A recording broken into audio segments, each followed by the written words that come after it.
మాట్లాడే పద్ధతి కానీ నెగోషియేషన్స్ కూడా ఏమి లేవు. మీరు ఎంత ఇవ్వండి మేము అంత ఇవ్వండి అని చెప్పి కూడా ఏమి లేవు. ఆయన మేము అడగ్గా ఏదో ఒక మాట చెప్తే సరే మీ ఇష్టం వచ్చినట్టే డబ్బు కాదు ముఖ్యం నాకు మేము ఈ కార్యక్రమం చేయాలనుకుంటున్నాం అని చెప్పి ఆయన అనడం, ఆయన ఎంతో అసలు ఆయనది జనరల్ గా వ్యాపార దేశంలో ఎవరు కూడా అలా మాట్లాడు. ఇంత పెద్ద కార్యక్రమం చేస్తున్నామంటే మేము ఇది వరకు మాట్లాడిన వాడికి ఇప్పటికీ కూడా చాలా తేడాగా ఉంది, వ్యత్యాసం కూడా కనిపించినా ఆయన చాలా ఉదాత్త భావంతో నేను ఈ ప్రోగ్రాం చెయ్యాలి అనే సంకల్పంతో తప్ప నాకు ఇంత డబ్బు కావాలనే మాట ఎప్పుడు కూడా చెప్పలేదు.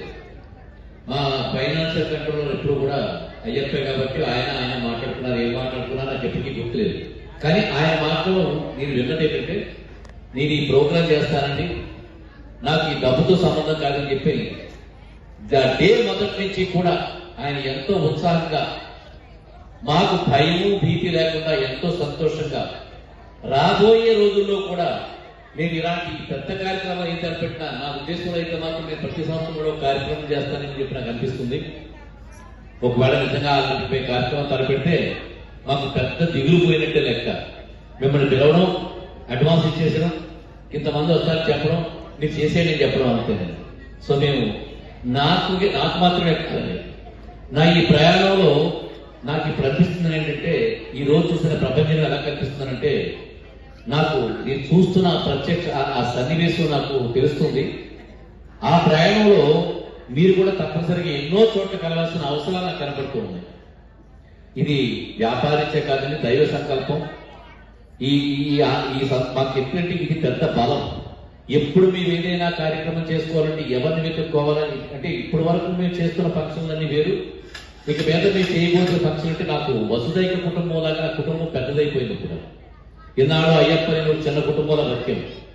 వర్షాల ప్రసాద్ గారు, అలాగే వెంకటేశ్వర గారు, రాంబాబు గారు, మన దేవి చౌక్ సభ్యులు, ఇలా మేము అందరం కూడా చిన్న కుటుంబంగా బ్రతికాం. ఇప్పుడు మాదందరిది కూడా వసుదైక కుటుంబం అయిపోయింది. భూమండలం అంతా మా కుటుంబంలో కనపడుతుంది. సో మేము భారీ ఎత్తున కార్యక్రమాలు చేస్తాం. ఈ రోజు ఇంత దిగ్విజయంగా పెద్ద పెద్ద రాజకీయ పార్టీ నాయకులు వచ్చి వాళ్ళు ఒక అమ్మాయి భారతీయ కళ్యాణ్ ఒక అమ్మాయి చూసిన వెంటనే సార్ ప్రధానమంత్రి గారు వస్తున్నారా, చంద్రబాబు నాయుడు గారు వస్తారా, లేకపోతే మీరు బీజేపీలో చేస్తారా, ఏంటి విషయం చెప్పని అడిగింది. అంటే ఆవిడ అంత పెద్ద సర్టిఫికేట్ ఇచ్చింది. ఆవిడ ఏంటంటే ఎంపీతో ఎమ్మెల్యేతో బాగా తిరుగుతూ ఉంటారు ఆవిడ. సో అంత పెద్ద సర్టిఫికేట్ ఇచ్చింది. చాలా సంతోషంగా ఉంది సార్. మాకు సభ అయితే చాలా జయప్రదంగా కానీ మేము అనుకున్న దానికన్నా 100 రెట్లు దిగ్విజయంగా సాగింది. దాని సందర్భంగా మా సంతోషానికి పురస్కారంగా మా చిరు సత్కార్ బాబు ఫోటోని తీసుకున్నాయా.